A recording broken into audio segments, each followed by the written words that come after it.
5 नमाज़ों को 5 अजीम हस्तियों से निस्बत दी गई है, जिनमें फ़जर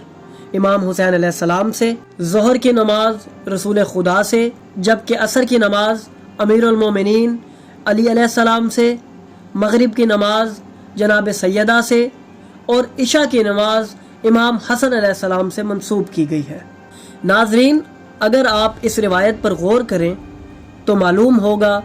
कि फ़जर की नमाज और कुरान की सूरह फ़ज्र दोनों इमाम हुसैन अलैहिस्सलाम से मंसूब हैं। ये भी अल्लाह का राज है कि अल्लाह ने इन 5 नमाज़ों में मगरिब और फ़जर की नमाज को कसर करने की इजाज़त नहीं दी। इस बात से हमें इन दोनों हस्तियों इमाम हुसैन अलैहिस्सलाम और पाक सैयदा की अज़मत का अंदाज़ा होता है, जिन दोनों से ये नमाज़ें मंसूब हैं। नाजरीन, सूरह फ़जर की आखिरी आयात भी इमाम